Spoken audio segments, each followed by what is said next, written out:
So I went back that night. I told the nurse, I said, look, I'm all right now. What do I have to do to get out of here? And I told her the story. She said, well, I think you better talk to your psychiatrist about that. So the next morning when he came in, I told him the story. He thought I was really nuts then. Thought he was going to double a dose of medication. But it was only about 3 or 4 days later, because he told me, he said, well, we can't let you go. He said, because we'd have to run tests on you again. He said, because you still could be in danger to yourself or to someone else. And I said, well, do whatever you got to do. And he ran the test, and all the chemicals were back in balance. And I never did go on any medication. And you see, when that happened that night, there was something else that was almost like attached to it.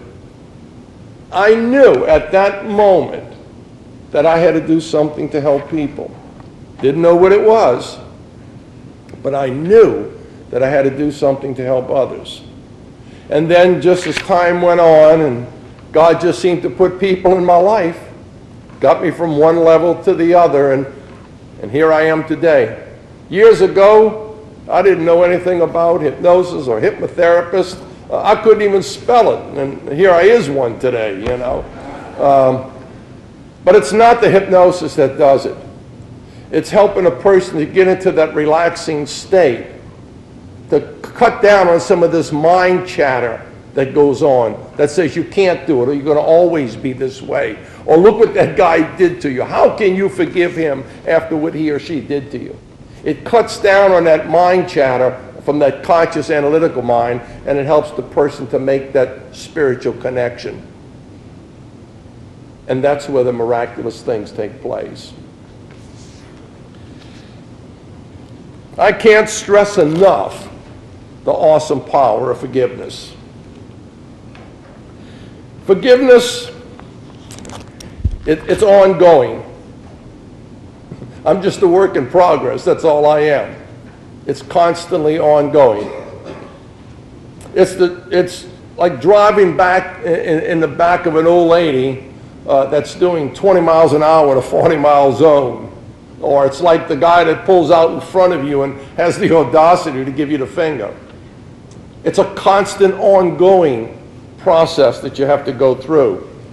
And it may not always be easy to forgive. I know, because I myself experienced that in a battle. And I still experience it. But at least I'm conscious of it now, and I'm able to continue doing it. And the more you do it, the easier it becomes, believe me. See, I didn't deserve all the things that happened to me. I didn't deserve what the people said about me or did to me. So I felt like, why should I let them off the hook by forgiving them or saying I'm sorry? But not realizing it, I left myself off the hook by doing that, by forgiving. Remember, the choice for happiness is up to us. We're the ones that have to make that choice. We're the ones that have to be willing to let it go. Now, when I say willing to let it go, I'm not speaking about willpower. I'm speaking about the free will that God gave us. That is the most powerful thing that we have. It is so powerful, God himself will not interfere with that. So you could pray all you want and say, God, please take this away from me. And God is saying, let it go, and I'll take it. We have to be willing to let these things go. In Matthew 26:39, Jesus said, Father, if it's possible to let this cup pass from me, please let it be so. In other words, there was this inner battle that was going on with him too at that moment. And a little while later, he prayed again, and he said, Father, if it is not possible that this cup pass without me drinking it, then your will be done. He turned it all over at that moment to God the Father, and he let it go. He ended that battle right then and there.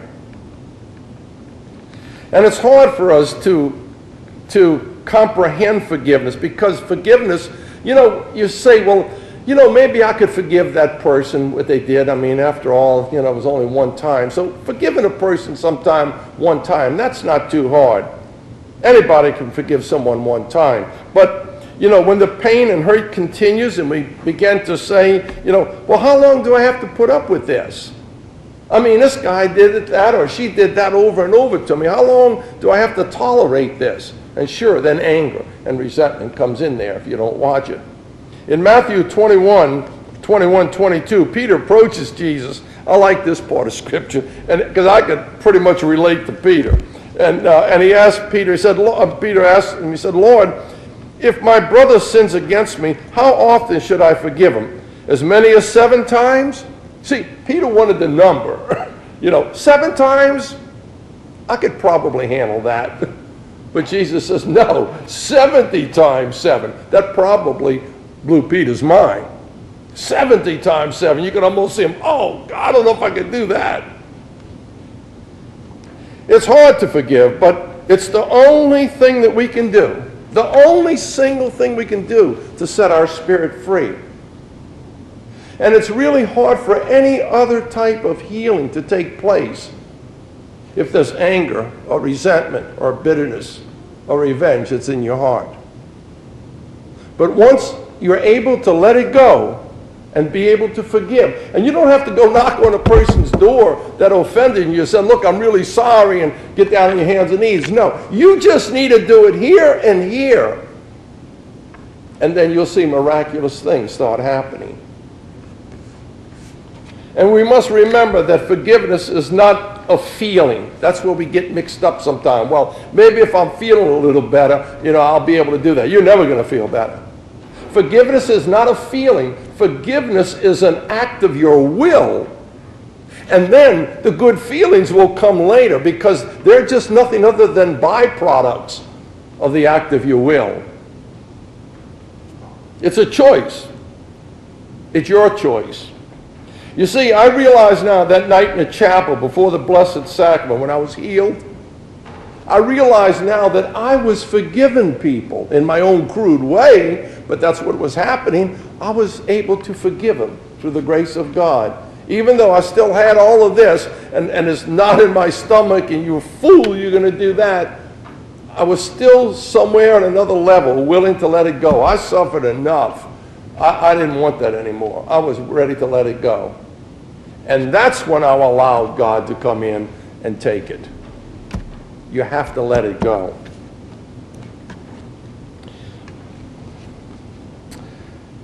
It's sort of like, I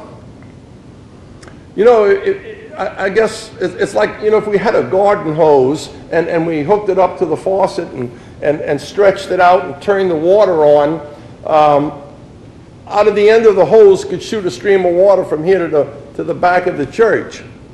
But if we walked over to that hose and we put a little kink in it, we're going to slow down that water flow. Put another kink in it, and you're going to slow the flow of water even more.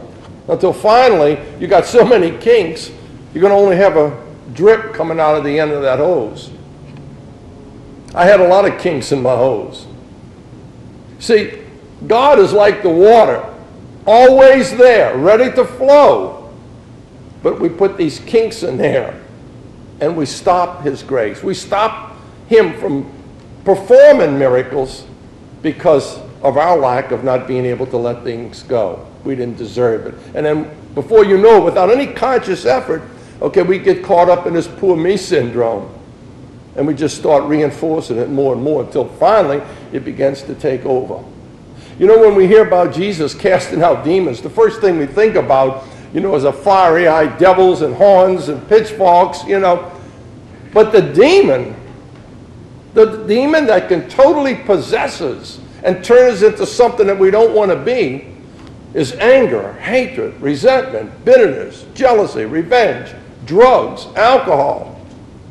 These are things that can take and rob our spirit and put our spirit in bondage and make us something we don't want to be. I didn't like myself when I was depressed, when I had all this anger. I didn't like myself one bit because it was going against my true spirit. And so all of this other stuff that's coming in is not part of your true spirit. That's why we feel that way, because it's not really a true part of us.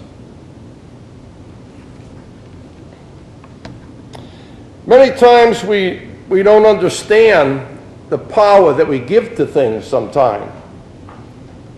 We're not conscious of it, so we just respond spontaneously. You know,